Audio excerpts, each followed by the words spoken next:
Geralmente, quando estamos pensando em investimentos imobiliários, pensamos em investir em uma casa, em um terreno, às vezes para receber algum aluguel, né, quando está falando de casa, ou até mesmo para pensando em valorização, quando a gente pensa em terreno.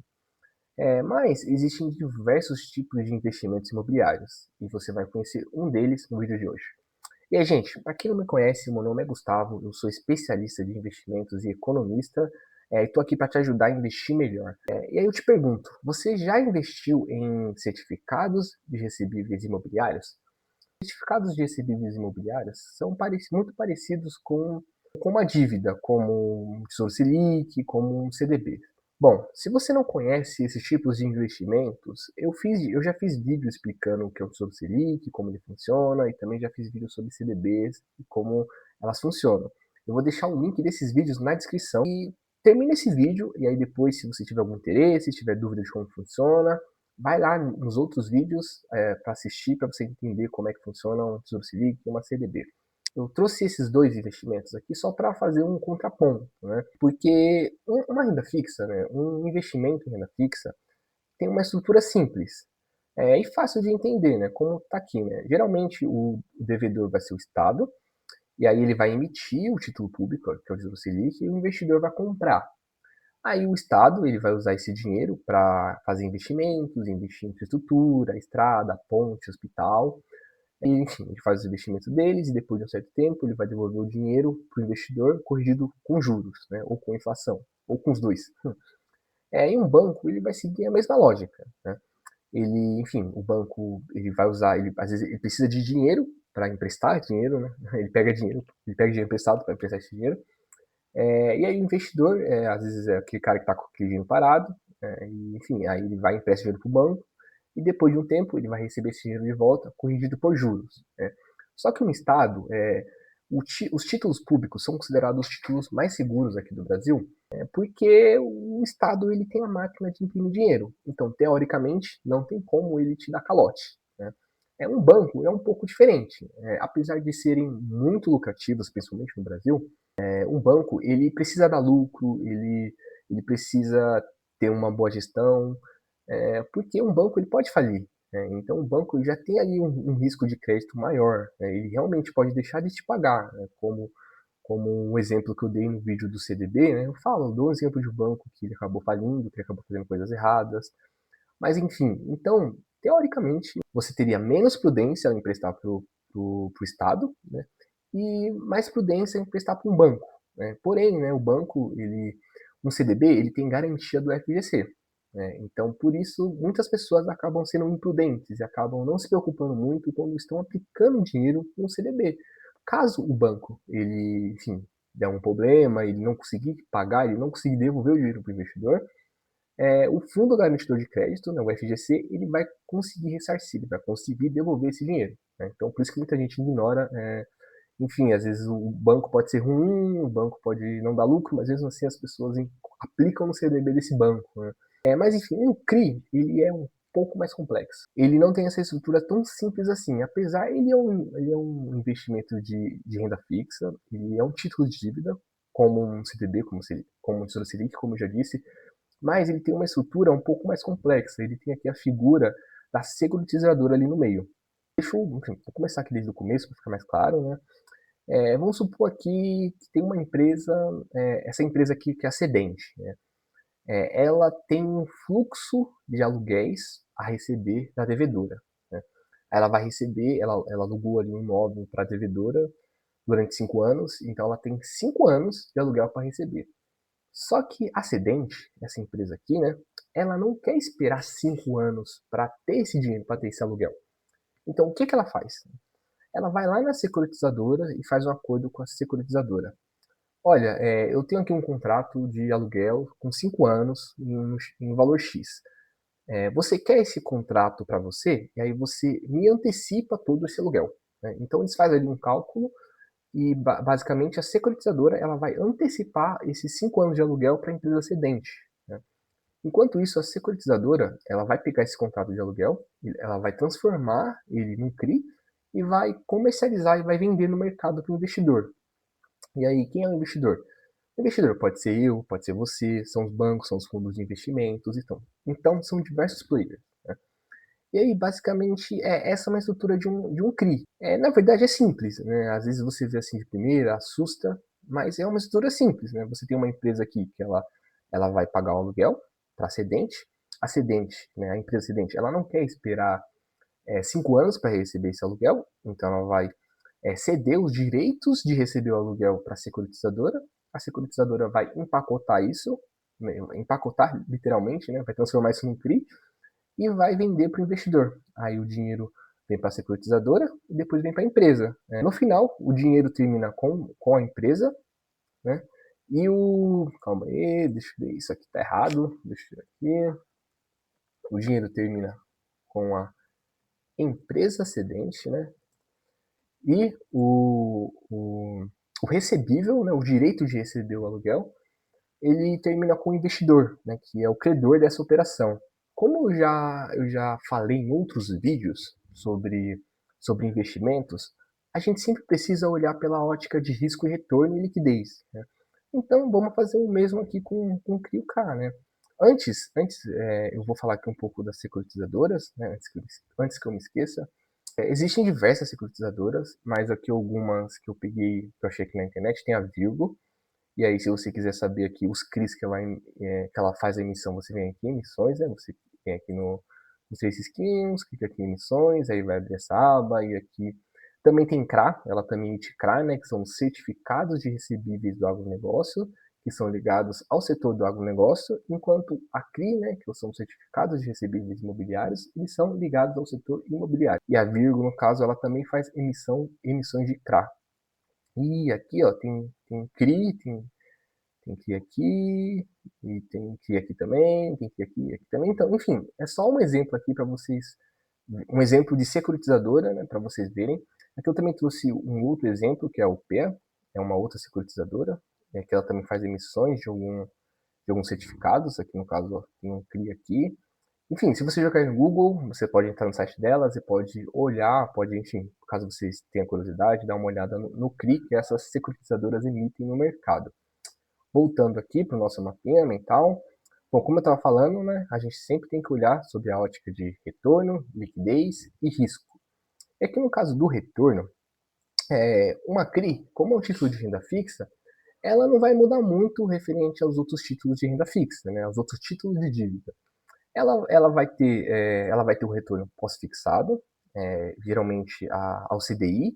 Se você não sabe o que é o CDI, eu explico no vídeo sobre CDBs, tá bom? Ou ela também vai ter um retorno pré-fixado. Aqui, né, fazendo um adendo novamente, né, eu coloco o híbrido, a modalidade híbrida dentro de pré-fixado, porque ela se comporta muito com o investimento pré-fixado, né, que é o investimento de uma taxa única, né? Só que tem muita gente que não considera, enfim, o híbrido pré-fixado, né? Justamente porque ele é híbrido, ele tem aqui uma taxinha, geralmente é a inflação, mais uma taxa pré-fixada. Mas ele tem um comportamento igual ao pré-fixado, né? Então eu coloquei ele aqui para ficar mais fácil de explicar.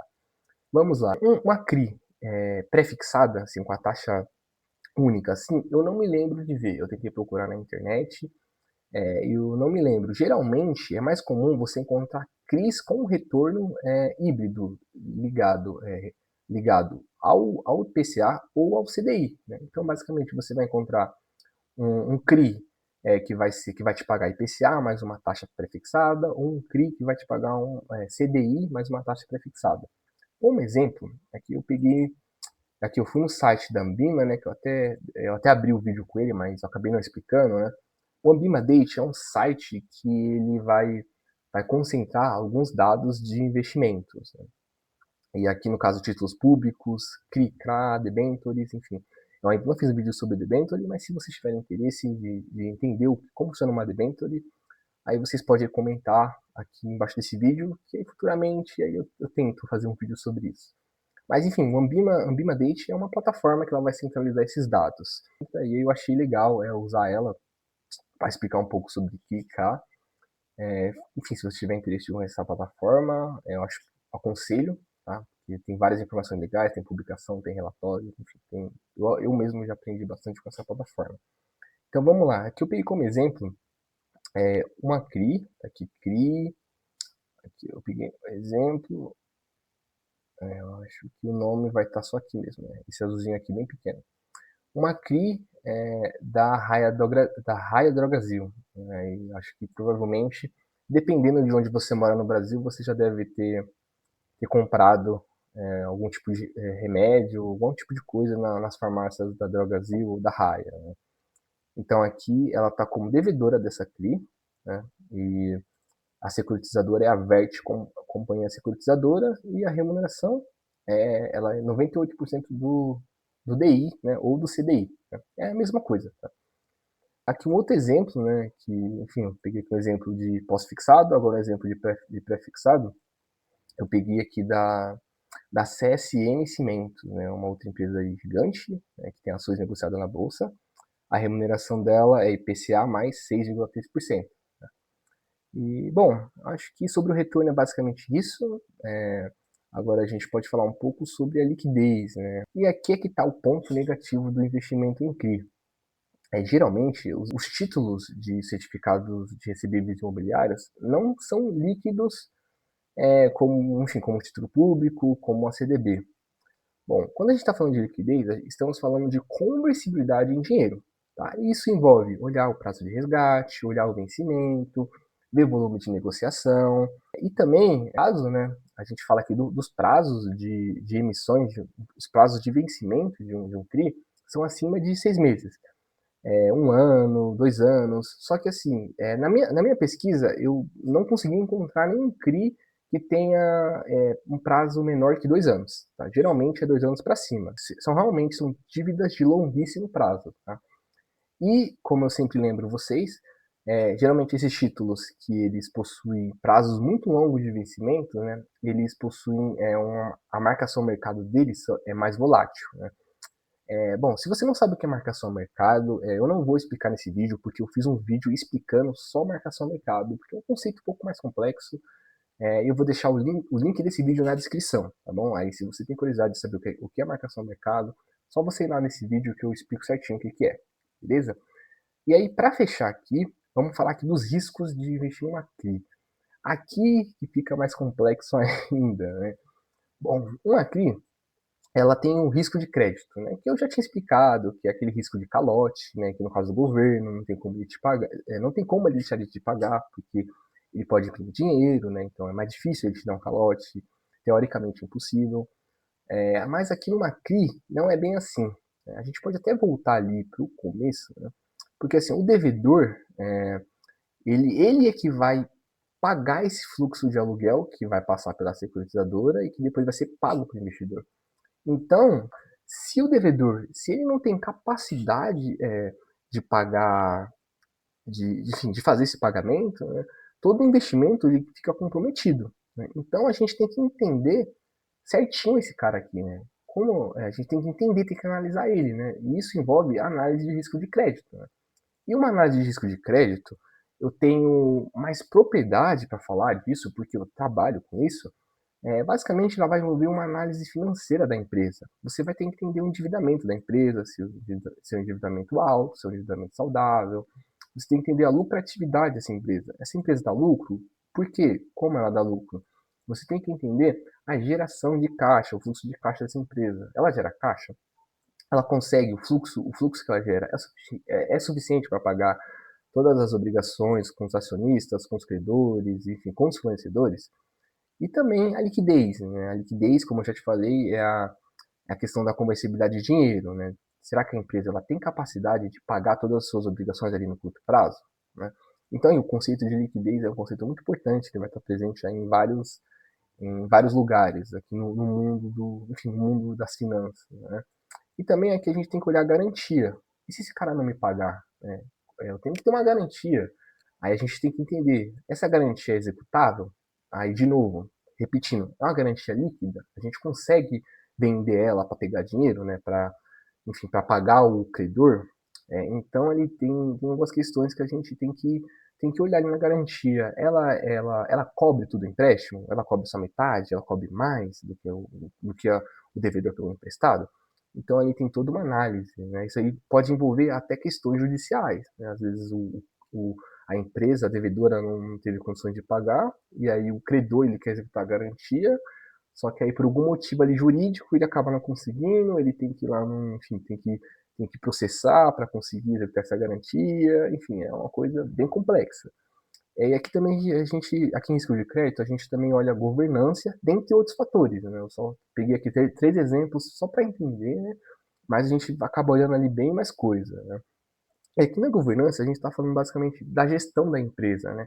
Quem são os donos? É uma família? São bons gestores? Eles já estão nesse segmento econômico há quanto tempo? Né? É uma família que tem tradição no setor econômico? Eles têm outras empresas?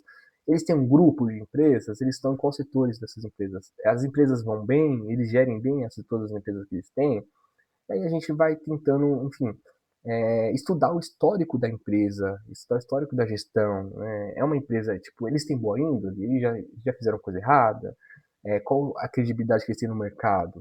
Eles já pegaram dinheiro, quando eles pegaram dinheiro com outros bancos, eles pagaram? Eles já pegaram dinheiro com outros bancos? Se não pegaram, por quê? Será que os outros bancos não confiam neles?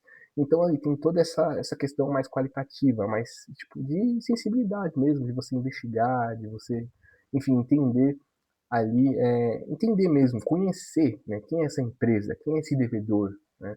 Então, o risco de crédito é um pouco mais complexo e dificilmente uma pessoa física vai ser capaz ali de fazer ele com precisão, ali, com qualidade. Né?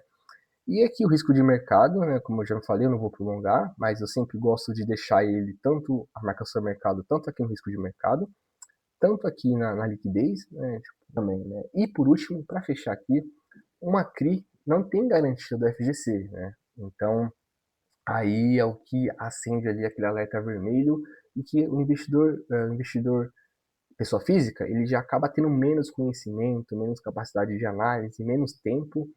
Então, aí você já fica sem o FGC, você definitivamente não tem garantia. Se der problema no CRI, só a garantia pode te salvar. Se a garantia não te salvar, nada, você perdeu mesmo. Aqui realmente existe a possibilidade de você perder dinheiro aqui. Existe uma possibilidade maior de você perder dinheiro aqui quando a gente está falando de investimento em CRI, né? E aí para fechar, por isso, né, voltando ao título do vídeo, é por isso que na minha opinião eu acho que para uma pessoa física não tem sentido investir em CRI, principalmente para pessoa física que ela tem um patrimônio menor, né? Mas tem sentido ela investir em fundos imobiliários, né? Porque um fundo de investimento imobiliário nada mais é do que um fundo especializado ali no segmento imobiliário. Né? E dentre os fundos de investimento imobiliário, existe um fundo de investimento especializado só em investir em CRI, né? Que são os fundos de papéis. Né? Esses fundos, eles compram ali diversas CRIs, né? Às vezes eles vão ter 50, 100, mais de 100 CRIs no seu portfólio, né? Porque, enfim, é uma empresa, é um fundo mesmo especializado em fazer esse tipo de investimento, em analisar uma CRI, em olhar o devedor, olhar o cedente, olhar a garantia. Eles conseguem fazer isso porque, enfim, eles são pagos para isso, eles ficam o dia todo fazendo isso, né? Então, teoricamente, eu acho que um fundo de investimento imobiliário é um veículo mais fácil para você investir em CRI, né, caso você tenha interesse. Né? E aí, eu trouxe aqui os principais as principais gestoras, na verdade, né? As principais gestoras e os seus respectivos fundos. Né? No mercado, a gente tem a gestora, tem a XP Asset, e ela tem, dentre os fundos que ela gere o MXRF, né? Que é o fundo de papel que tem uma maior quantidade de investidores na Bolsa de Valores. Né? E aqui também a gente tem a Kinea. A Kinea é uma gestora que ali é uma qualidade muito, muito alta. Ela pode estar ali facilmente ali no top 3 de melhores gestoras de CRI enfim, da Bolsa. E aqui eu trouxe como exemplo né, os fundos. Ela tem o KNIP 11 e tem o KNSC 11. Né? Então são exemplos de fundos imobiliários que são negociados na Bolsa de Valores. E por último, aqui para fechar, né, aqui também tem a BTG Asset, né, uma gestora que tem um fundo de investimento BTCI 11. Enfim, esses são os códigos para você procurar caso você queira estudar, o que você procura o o fundo através desses tickets, né. Eu acho que poderia ter dado uma explicação, né, mas basicamente no mercado financeiro, né, a gente vê os ativos financeiros, a gente vê os fundos como tickets, né, assim como ações, enfim, e outros tipos de investimentos a gente vê como tickets, né. Você pode até ver aqui também, que as crises, né, elas também vão ter códigos, né, aqui, como é aqui, ó, é tudo em código, em ticket, mas enfim. Por hoje seria isso, pessoal. Eu só queria aqui fazer um geralzão assim mesmo, falar um pouco de CRI, né? Que é um pouco mais complexo, sim. Eu acho que até esse vídeo durou mais do que, do que eu esperava. Mas por hoje seria isso. Não esquece de curtir se você gostou do vídeo. Se inscreva aí para você receber mais conteúdos. E enfim, se ficou alguma dúvida, fica à vontade aí para comentar, enfim, para sugerir assuntos em próximos vídeos. Até a próxima e se torne consciente do potencial do seu dinheiro.